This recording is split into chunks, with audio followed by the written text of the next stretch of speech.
Bueno, hola a todos. Una alegría estar aquí con ustedes. Y, y bueno, voy a proyectar una presentación que nos ayude a reflexionar juntos. Vamos a ver si se ve en pantalla completa. ¿Se ve en pantalla completa ya? ¿Sí? Sí, sí, adelante.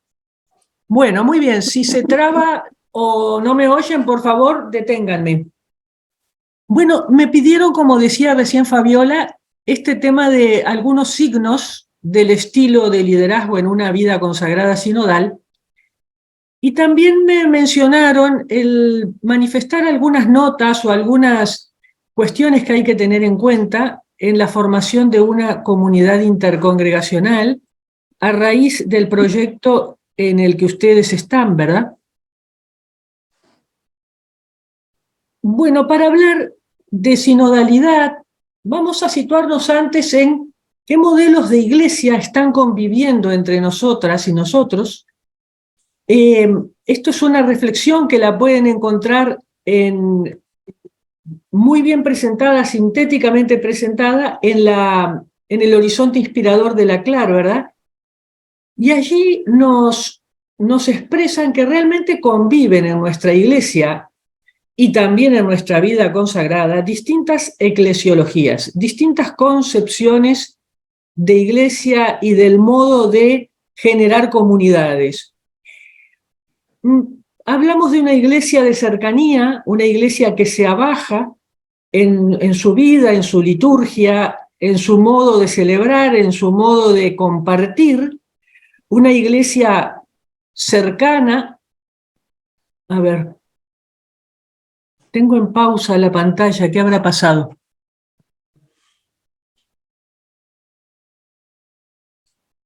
A ver, no sé qué pasó, que me quedé en pausa.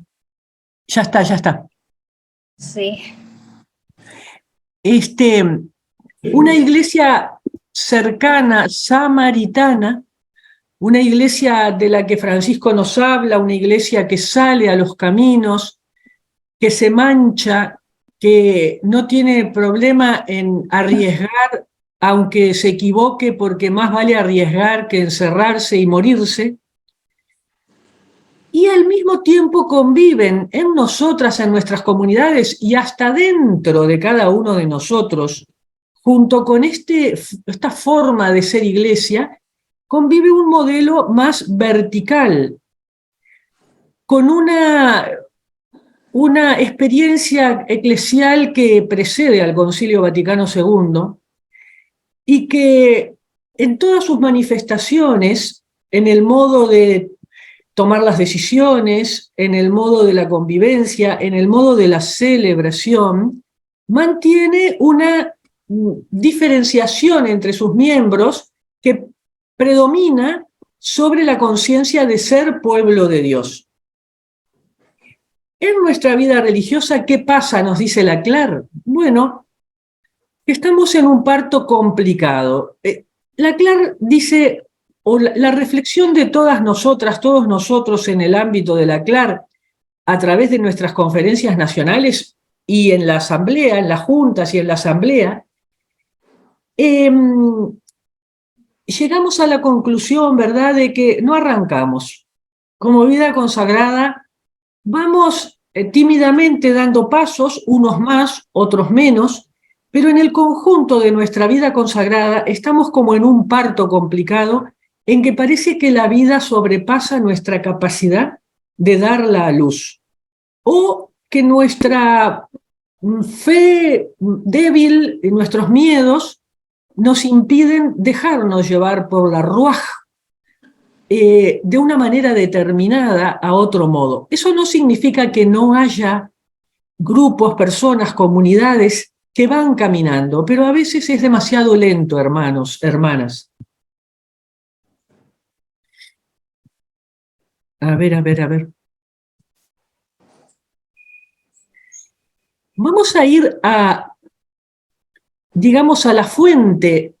Yo quiero detenerme antes de pasar hablar de sinodalidad en la que es fuente de la comunidad y de la sinodalidad, que es la Trinidad. Y no es decirlo de una manera, digamos, doctrinaria, es decir, cómo todo el mundo ha sido creado, esto lo repite Francisco en Laudato Si, cómo todo el mundo ha sido creado a imagen de la Trinidad. Todo el cosmos, la humanidad, todas y todos nosotros, todas las criaturas, hemos sido creados a imagen de la Trinidad. En la Trinidad todo es interdependencia, reciprocidad, amor mutuo, búsqueda del encuentro, de la comunión. No es extraño que en el universo todo tienda a unirse, que todos seamos parte de todos y de un todo, y que todas las criaturas tiendan, también nosotras, personas humanas, tendamos a las redes, a lo a lo que nos vincula.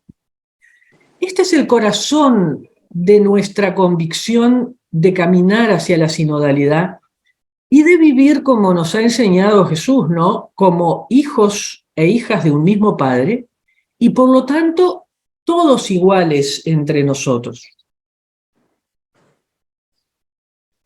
Entonces, hoy es necesario cultivar, profundizar esta espiritualidad trinitaria desde la cual estamos llamadas y llamados a la conversión.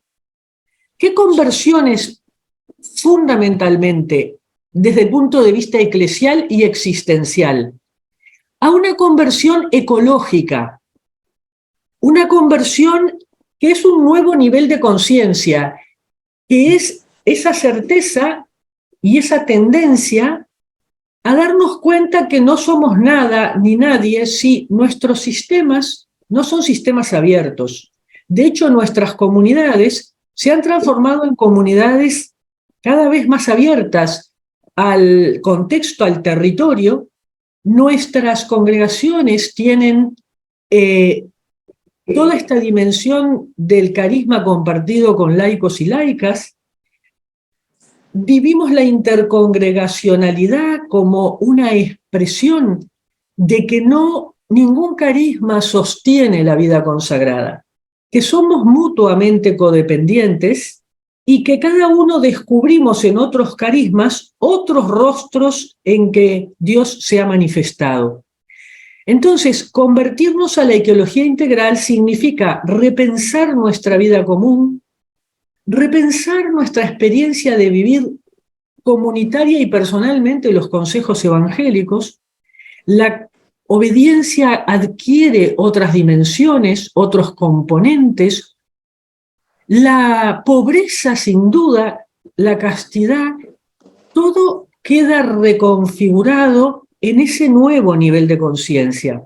Entonces, para llegar a esta conversión hay una transformación interior que nace de una profunda espiritualidad trinitaria. Y asimismo, desde esa espiritualidad somos llamados a la conversión a la sinodalidad, a caminar juntos y juntas, a la conciencia de que todos nos pertenecemos a todos, que todos dependemos de todos, y que las funciones están sujetas, son en función del cuerpo y no al revés. No el pueblo de Dios en función de sus ministros o de la vida religiosa. No, todo al revés. Todos estamos al servicio de todos, todos aprendemos de todos, todos enseñamos algo a todos. Y es tan fuerte este camino de la sinodalidad que Francisco, en aquel discurso a los 50 años de la reinstalación de los sínodos de los obispos por parte de Pablo VI, en el año 2015, nos decía que es el camino que Dios espera de la Iglesia, y agrego, y de la vida consagrada, en este tercer milenio. No es una opción, no es una característica, no es, nos lo dice Francisco muchas veces, no es que ahora sea un tema interesante. Hoy el Espíritu nos ha llevado a comprender que la sinodalidad que es la consecuencia lógica de la concepción de la eclesiología del pueblo de Dios, que la sinodalidad es voluntad de Dios porque configura a la Iglesia. Es configurador y constitutivo de la Iglesia. La conversión ecológica es inseparable de la sinodal. No son dos conversiones. Si interactuamos es porque nos reconocemos como parte de. Entonces, ese susurro de la Ruaj que nos conduce, que nos llama a la conversión ecológica y sinodal, decíamos, sintetizando, repito lo mismo, y agrego, es una hospitalidad de la mente y el corazón. Es sentir que sin los otros, sin lo otro, mi ser no va a llegar a su plenitud. Y la conversión sinodal, y aquí entramos en el tema básico que ustedes me propusieron, los signos de la sinodalidad en nuestras comunidades y cómo ha de ir gestando otro modo de vivir los liderazgos en la vida consagrada. Entonces, la sinodalidad, y esta imagen les dirá mucho, es, como decía Francisco, caminar juntos, pero no solo caminar juntos, empeñarnos en un nuevo modo de ser iglesia. Y por lo tanto, nosotros lo vivimos y lo hacemos desde un nuevo modo de vivir nuestra vida consagrada. No habrá un nuevo modo de ser iglesia si, como vida consagrada, no nos empeñamos fuertemente en compartir con otros y otras. Y nuestras comunidades son verdaderamente núcleos fermentales. Son levadura en muchos lugares, en muchas comunidades, en muchos sectores populares, en muchos movimientos, en muchos lugares, en muchos ámbitos de reflexión, de pensamiento, de educación. Bueno, ahí es necesario que con nuestras actitudes, con nuestras posturas, con nuestra disposición a generar escucha, discernimiento, seamos capaces de crear un mundo que le llamamos en Iglesia sinodal, pero que es una palabra universal, porque etimológicamente es caminar juntos. Entonces, ¿qué quiere decir dejarse afectar sinodalmente?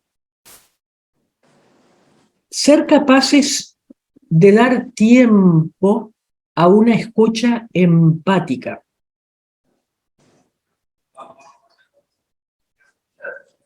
Tener una mirada profunda de la realidad, más allá de la última noticia, del último ruido, de la última opinión. No. Mirar en profundidad qué es lo que está pasando y no ser arrastradas y arrastrados por corrientes de opinión, por corrientes de miedo. El diálogo y el discernimiento en una actitud de itinerancia existencial y geográfica. A ver, itinerancia existencial, el diálogo en la capacidad de salir de mis esquemas, de dejarme impactar, de dejarme generar un conflicto interior, qué difícil, ¿no? Y algo de discernimiento. Dejarme generar un conflicto interior porque desde otro lugar esta persona me plantea algo que pone en jaque, que pone en duda aquello de lo que yo estoy convencido. Entonces, por otra parte, no siempre lo que escucho y lo que dialogo significa que yo tengo que cambiar posiciones, pero tengo que buscar puntos de convergencia. Todo no será compartible, pero siempre hay algo compartible en todas las posiciones. Bueno, esto es parte de la conversión ecológica, pasar a otros niveles de conciencia. Y para pasar hay que escuchar. Si siempre escuchamos a los mismos, si siempre estamos en el mismo círculo, por supuesto, vamos a autoafirmarnos. El asunto es dejarse impactar por otras personas, otros círculos, otros modos de ver y ser capaz de entretejer en otro nivel superior de comprensión. Y la itinerancia geográfica, que digamos que pone en visibilidad si realmente soy una persona que estoy al servicio en un sentido universal, en una comprensión de que lo humano, la Iglesia y nuestros carismas no están llamadas y llamados a identificarse lejos de nosotras con una nación, con una cultura. No, no, no. Los carismas son acciones profundas del espíritu que fecundan naciones, culturas, pero que tienden a generar esos vínculos interculturales en búsqueda de una humanidad de fratelli tutti y sorelle tutte. Y finalmente, aunque todo esto es absolutamente interdependiente, ¿verdad? La salida misionera con capacidad de este diálogo con otras culturas, que sin duda las tenemos dentro de casa, en primer lugar. Entonces, ¿qué conlleva la conversión sinodal? Bueno, es otra forma de ser y de situarnos en la Iglesia y en la vida consagrada, a partir de esta certeza. Todo el pueblo de Dios es evangelizador. A ver, volver a profundizar, a conversar, a leer, a dialogar sobre y a orar sobre lo que significa que nuestra comunidad eclesial es pueblo de Dios. Que el Señor nos quiere un pueblo que peregrina en la historia generando humanidad reconciliada. Todo el pueblo de Dios es evangelizador y caminamos conjuntamente en la misión, todas y todos. Lógico que a distintas velocidades, de distintas maneras, a veces hay que frenar en consideración al prójimo, a los demás, porque no se puede romper y rasgar. A veces hay que acelerar y empujar un poco, picanear un poco, a ver, generar inquietud de que no podemos seguir en lo mismo. Y este es papel importante de los líderes y de las líderes. Sabemos que esa conversión sinodal, ese cambio de mente y corazón, como nos dice Pablo, cambien su mente y su corazón y no se adapten a este mundo. Bueno, esa conversión es lenta, pero sosteniendo permanentemente la dinámica de la escucha y el discernimiento común, que es el dinamismo interno que trata de abrirse camino primero en nuestra concepción, en nuestro modo psicológico de abordar la vida, pero también en nuestra experiencia espiritual de que nadie tenemos la última palabra, que el Espíritu hace nuevas todas las cosas, que mi Padre siempre trabaja y yo también trabajo en crear siempre algo nuevo, otro modo de. Entonces, nuestra convicción es que todos tenemos algo que aprender, que nuestra misión es compartida con otros y otras.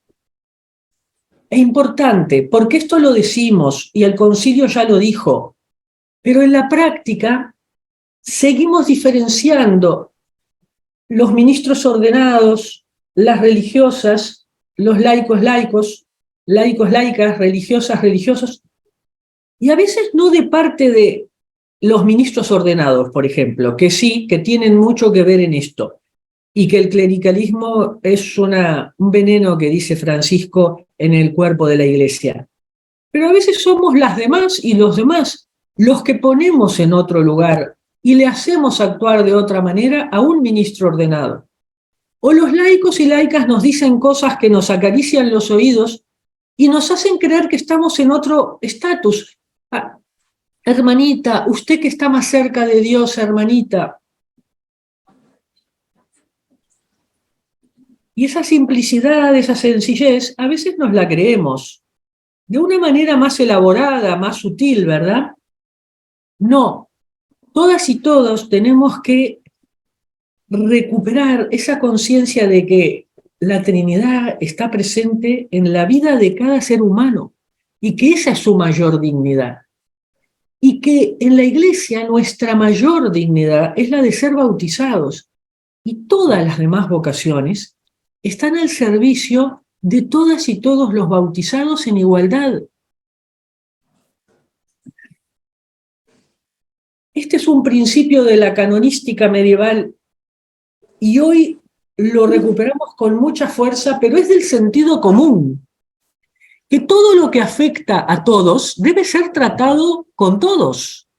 Es como de por perogrullo, es como 2 más 2, pero no es así. Sin embargo, muchas veces, hasta en la vida religiosa, ya que estamos hablando de esto, resolvemos la vida de los demás y de las demás sin preguntarles.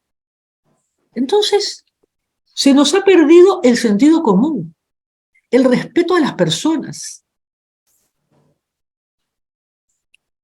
Todas y todos enseñamos y aprendemos, pero nos lo creemos profundamente. La conversión sinodal, entonces, es un desafío para la vida religiosa y para el ministerio ordenado. Es un desafío central hoy. Y en nuestra oración quizás pedir al Señor que nos ayude a identificar esos mínimos gestos, palabras que expresan, que visibilizan, que todavía, que voy captando otras dimensiones, matices, entretelas de la sinodalidad, que aunque parezcan pequeñas, son la levadura en la masa. Son las que van transformando en realidad la vida y la convivencia. Entonces, reiterando de otra manera, estamos todos al servicio del pueblo de Dios en la misión común, que recordemos, muy importante, que la misión común no es del Papa, ni la inventa el Papa, ni es de los obispos, ni en las comunidades religiosas inventamos esa misión. La misión es de la Trinidad. Nosotros, Jesús era misionero del Padre, y como el Padre me envió, yo los envío a ustedes. Nosotros somos misioneros de la acción de Dios en la historia. Lo nuestro no es una propiedad privada de que hemos sido muy inteligentes para saber por dónde hay que ir.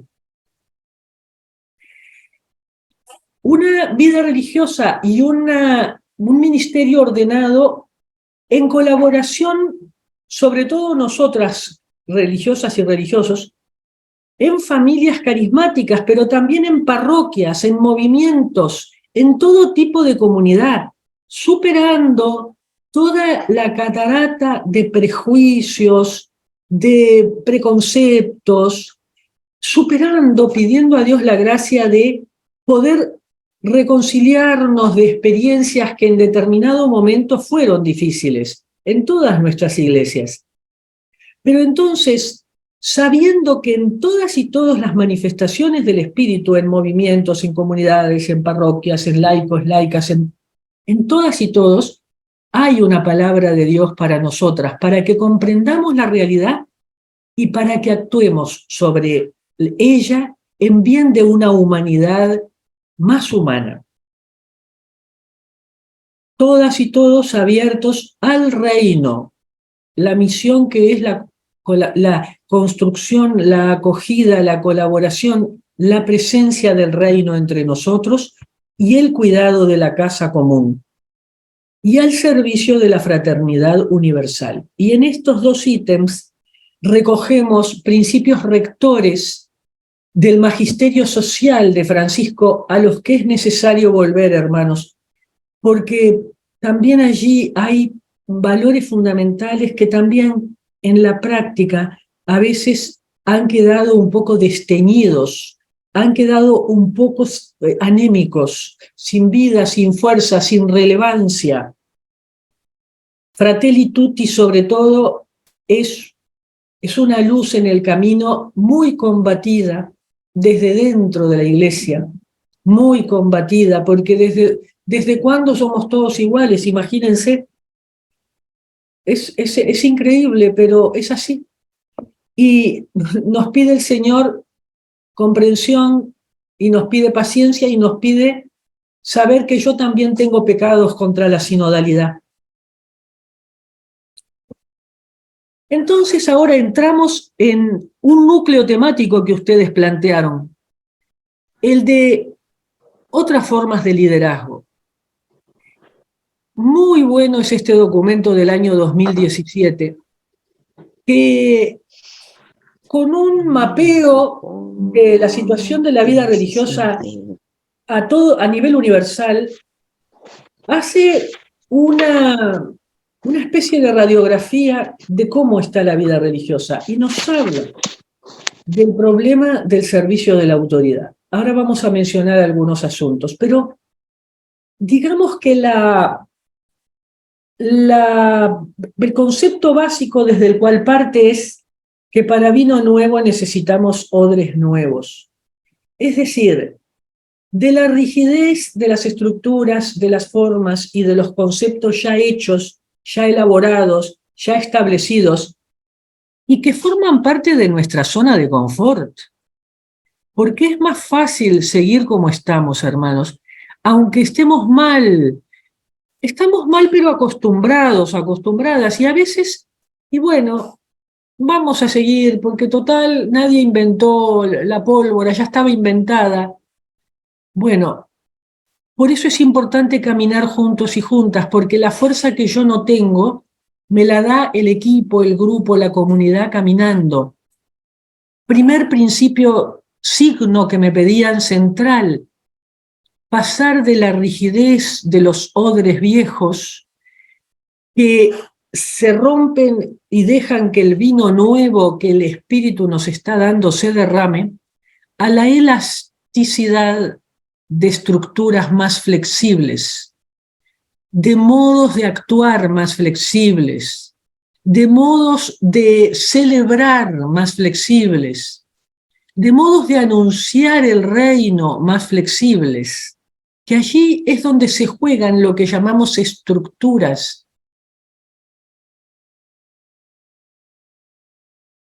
Entonces, la rigidez tiene que ver con una configuración, con una iglesia piramidal, una iglesia que decíamos preconciliar, estratificada, que como digo, aunque en este esquema puede parecer como una caricatura, recordemos que todas y todos nosotros hemos sido formados en esta concepción de manera más acabada porque hemos nacido antes, o de manera hasta a veces arquetípica, sin querer decirlo, pero lo transmitimos en las actitudes. Yo soy tu padre, yo soy el superior, a mí me toca decidir. O sea, por eso decíamos, el ser muy sensibles y delicados en ver pequeños gestos, frases y signos que me evidencian que sigo pensando desde la verticalidad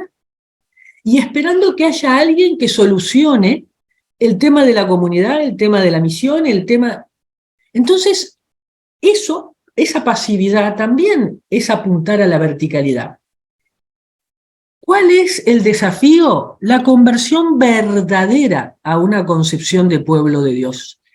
Porque hermanos, hermanas, cuando nosotros nos toca defender a otros, muchas veces lo hacemos con gran pasión defendiendo esa iglesia circular y comunitaria. Pero a veces cuando toca mis intereses, mis sentimientos, mi lugar, mi oficio, mi seguridad, mis miedos, resulta que yo que soy gran defensora del pueblo de Dios, de la circularidad, etcétera, y de la participación, resulta que de pronto me repliego y doy un cimbronazo. Reconocer que en nosotras y nosotros habitan ambas modalidades, pero ¿cuándo se manifiesta en la autoridad, en el liderazgo? Y bueno, cuando el primer reconocimiento que es una frase casi textual de para vinos nuevos, odres nuevos, el centralismo, el verticalismo y la prescindencia de los consejos. Lean, busquen el número 19 donde se explicita que la crisis, que el modo de ejercer la autoridad es parte importante de la crisis de la vida consagrada. Y cuando detalla estas tendencias, y la tercera hace una crítica fuerte a los líderes, a los superiores, que frecuentemente prescinden de los consejos, apelan a que tienen conciencia suficiente para tomar decisiones y frecuentemente entonces violentan el principio de subsidiariedad, el retorno o la construcción de un sentido de lo colegial, de la delegación, de la corresponsabilidad. Bueno, esto no se hace automáticamente. Les menciono este documento porque este y el siguiente, que es la alegría de la perseverancia y el don de la fidelidad y la alegría de la perseverancia, pero este en particular, que es del 17, tiene elementos muy valiosos para repensar nuestra vida consagrada y para diagnosticar lo que nos está pasando y para recuperar estos conceptos que se nos perdieron en el camino, ya no solo como prácticas, muchas veces como conceptos: subsidiariedad, colegialidad, corresponsabilidad. Segundo, decíamos, de la rigidez a la flexibilidad por la vía de pasar de una concepción eclesiológica a otra. Del liderazgo personal al liderazgo de equipo. Esta imagen recuerda el Concilio de Jerusalén, en Hechos 15. Sabemos la diferencia entre ese liderazgo personal y un liderazgo que centra su caminar, su expresión en la dinámica de la fraternidad. Esto también está en ese documento. El número 41 es muy claro cómo desde el concilio, esto es textual, hemos pasado de la centralidad del rol de la autoridad a la centralidad de los dinamismos de la fraternidad, entre los cuales están el camino, el modo de proceder para ejercer la autoridad. Hay que profundizarlo. Fallas en el liderazgo, fallas comunes en el liderazgo: no escuchar, solo hablar y determinar, el criterio de siempre se ha hecho sí. Parece una caricatura, pero a veces hasta por falta de tiempo, por nerviosismo, por miedo, porque tenemos muchas cosas, porque llegan los acontecimientos, decimos, bueno, hagamos esto así, y perdemos oportunidades que no son sustanciales, que no se juega el futuro de la vida religiosa para practicar el diálogo, para escucharnos y establecer vínculos más sanos. No es sinodal el liderazgo que solo utiliza la inteligencia racional y no tiene en cuenta la emocional. Hoy hablamos del sentipensar. Laclar lo ha asumido como una postura de vida, ¿verdad? Pensar con el corazón. También es bíblico, ¿verdad? Los pensamientos del corazón. Ver la realidad también desde lo emocional e interpretarla con ayuda de lo conceptual, de la racionalidad. Esto no es un péndulo, esto es una integración. Los buenos líderes consultan y se dejan afectar por lo que escuchan. El discernimiento lleva tiempo y requiere paciencia, mucha paciencia. Tranquilos que esta presentación la voy a mandar, se la mandaré a Marciana para que se las haga llegar a todos. Digo por algunas notas que puedan ser valiosas o no. Bueno, en nuestra vida religiosa tenemos un tema intercultural muy fuerte, pero uno de ellos es el laberinto de las culturas. Comunidades en que convivimos personas mayores y generalmente más numerosas que personas jóvenes.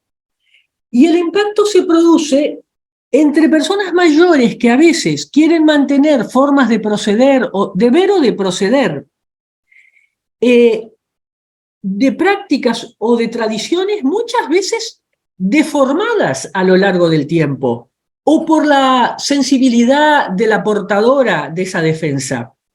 Y por gente joven que quiere otros modos de expresión, que tiene otras sensibilidades, que tiene otro modo de actuar, ya con un sentido más de equipo, no sé si de comunidad, pero por lo menos de grupo. Y a veces se siente marginada por la fuerza de lo que siempre ha regido la vida de la comunidad, y entonces sienten que quedan como sometidas. Bueno, ahí tenemos un tema intercultural, el que hay que gestionar, y no es fácil, pero solo eso nos va a llevar al futuro. De repente tendríamos que hacer un curso con padres de familia, hermanas y hermanos, de adolescentes y de jóvenes, a ver si entendemos qué significa integrar las distintas generaciones. Una inculturación que no se resuelve en que vamos a hacer bailes, vamos a hacer comidas, vamos a celebrar las fiestas de esta cultura o de la otra. No. Es un conocimiento y un intercambio más profundo, y como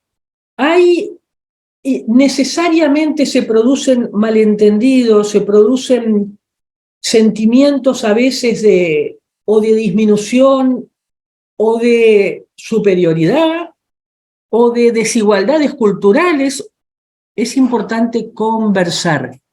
Si es importante comer las comidas propias de todas las culturas, más importante es, o tan importante como es, compartir los malentendidos o los sentimientos negativos entre nosotras y nosotros.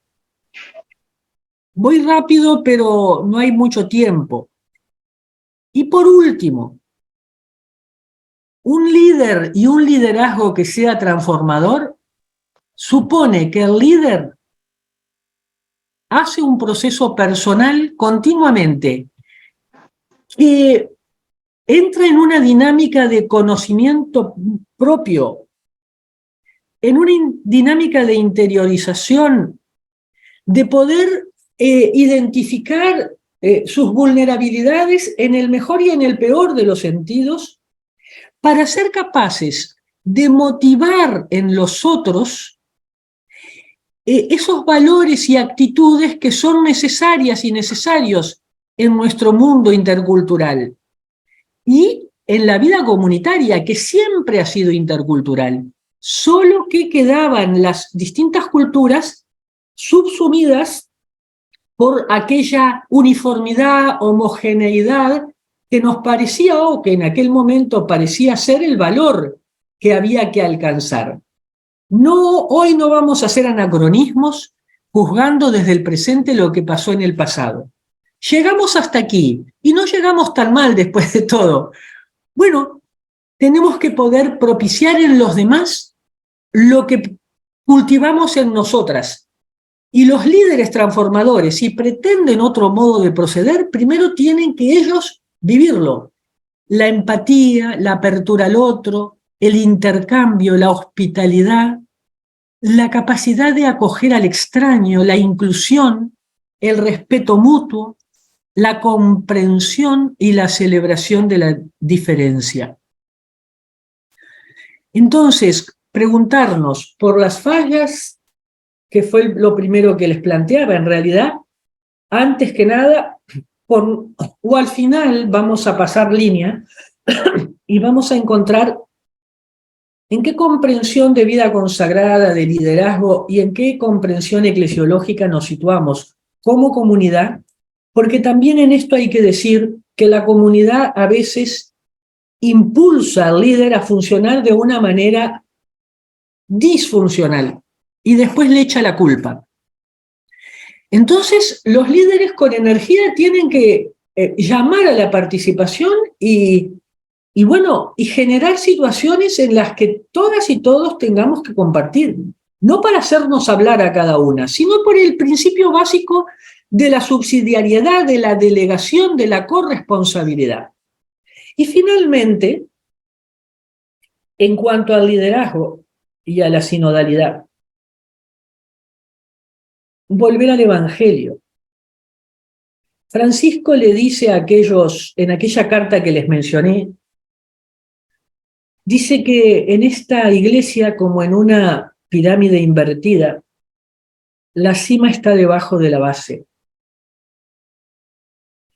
Que los ministros, todos los ministerios, no solo los ordenados, sino todos los ministerios que realicemos, varones y mujeres en la iglesia, tienen que estar al servicio, son diaconías al servicio del pueblo de Dios. No estamos para estar por encima, sino para lavar los pies. Pero esto de la cima por debajo de la base, no lo inventó Francisco, nos lo dejó el Señor en el momento culminante de su revelación. Inclinarse, arrodillarse delante del otro y lavarle los pies, como un esclavo, decía Jesús.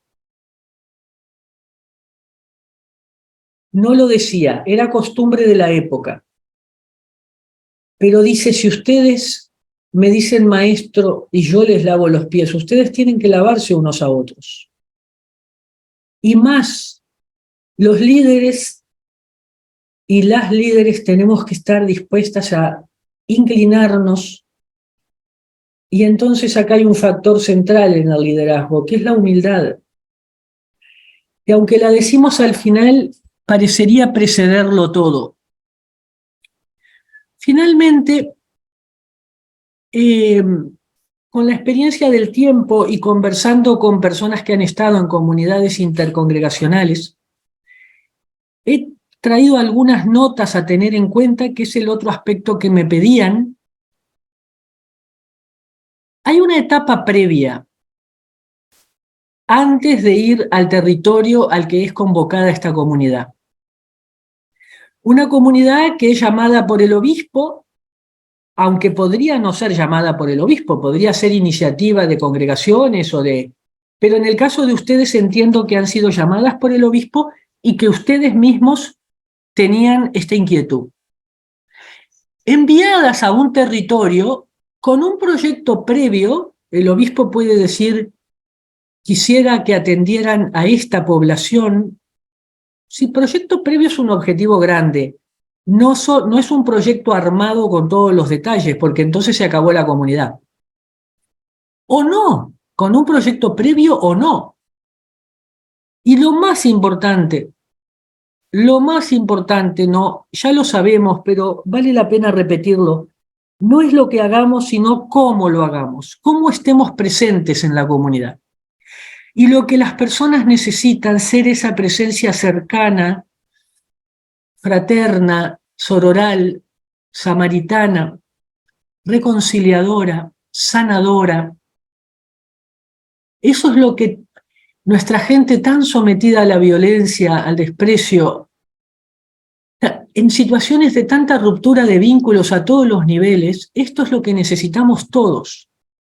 Las personas, es importante que las personas tengan una opción personal por el proyecto, no solo que la congregación se los pida. Que tenga una básica madurez humana. No se buscan personas perfectas, pero se buscan personas en proceso de integración y equilibradas emocionalmente. Y con una firmeza personal, con una identidad clara en lo humano, en lo espiritual, en lo carismático. Cuidado con la tentación que a veces hay de enviar personas que las congregaciones tienen dificultad para encontrarles un espacio pastoral o comunitario, o personas que están en crisis y Bueno, parece elemental, pero vale la pena repetirlo y revisarlo. Personas flexibles, ya hablamos de esto. Flexibles en lo conceptual, en lo espiritual, en lo existencial, dispuestas a desaprender. Realmente mencionan personas que han estado en estas experiencias y que están, que esto es un segundo noviciado, es deshacerse y volverse a hacer. Y repitiendo lo anterior, a ver, decimos con experiencia apostólica, no solo personas que hayan estudiado mucho, hermanas, personas que hayan estado en la cancha, que hayan jugado el partido del apostolado. En la etapa previa a partir, es importante el conocimiento mutuo y el ir haciendo comunidad. Sería bueno que estas personas puedan convivir en algún lugar que la Conferpar pueda buscar y que puedan compartir la vida, las expectativas, los temores, sus concepciones de aquellos valores que van a vivir con más radicalidad, como es la intercongregacionalidad, la interculturalidad, y compartir también sus identidades carismáticas personales, su espiritualidad, buscando los elementos comunes, buscando aquellas cosas que son mutuamente potenciadoras. Ya en el territorio, es importante que a la hora de conversar, de interpretar, de pensar, tengamos claro que cada una tiene el criterio de discernimiento carismático de su propia vida religiosa. Entonces, es necesario valorizar esa diversidad carismática en cuanto a criterios de discernimiento y otra vez, conversión ecológica, buscar las maneras de integrar esas diversidades de propuestas de discernimientos, generando el modo de discernir de aquella comunidad. Los procesos de inducción, hay iglesias locales que tienen una primera etapa que es como ambientar a los misioneros. A veces existe, a veces no existe. Quizás la Conferpar pueda o tenga que proveer, sea antes o cuando ya las personas están situadas, porque esto requiere, bueno, una atención particular, ¿verdad? Y es bueno que quizás personas que conocen el territorio, pero aún sin conocerlo, personas que han tenido la experiencia y que les pueden dar elementos mucho más precisos en la convivencia que estos. Asegurar una espiritualidad, bueno, centrada, aquí hay una errata, centrada en Jesús como centro unificador. Es importante ir con enorme humildad y desprendimiento. No se puede ir desde una actitud de poder de imponer a las otras mi propia espiritualidad. Entonces, hay que rescatar la centralidad en Jesús, en la palabra, como centro unificador. Y entonces, con los aportes de cada uno y cada una, ¿verdad? Pero orar juntas, muy importante, el retiro mensual, incluso fuera del lugar. Y en esto me han señalado que la importancia de tener un suelo común de concepciones de vida religiosa y lo importante que ha sido en estas comunidades intercongregacionales el profundizar en las orientaciones del horizonte inspirador de la CLAR, que con una mirada más amplia e integrando tantas diversidades, señala unos movimientos que se perciben en la vida de la Iglesia, en la vida religiosa, y que nos piden profundizarse. Proveer una organización sencilla y flexible. En estas comunidades de común acuerdo delegan funciones, siempre sometidas a evaluación y a cambio, ¿verdad? Cada tanto la comunidad se reúne y de pronto se cambian las figuras. Pero es necesario que haya una básica organización. Y la distribución de tareas normal, de limpieza, de cocinar, de esto, bueno, lo habitual de una comunidad pequeña en realidad.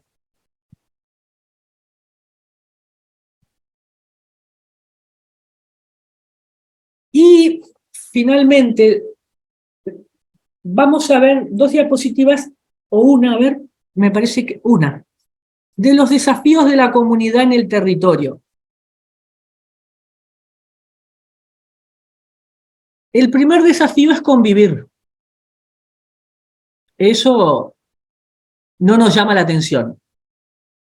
Por eso la importancia de una convivencia anterior y un ir procesando los nudos antes de estar en el territorio. Porque luego se suman las crisis personales a las crisis de convivencia y a la crisis cultural. Y a veces unas crisis tapan las otras. Entretejer vínculos comunitarios y formar un equipo. Estar muy atentas a formar un equipo, a ir generando un sentir común, o aunque yo pueda, bueno, saber qué es lo que privilegiamos. Mis sentimientos son míos, pero lo que privilegiamos es un proceso profundo. Las personas manifiestan esto, ¿verdad? Que exige descentrarnos. No es ir a buscar una experiencia, sino a dar la vida. Es una salida misionera absoluta. Tener paciencia para ir siendo capaces de captar que está sucediendo algo nuevo.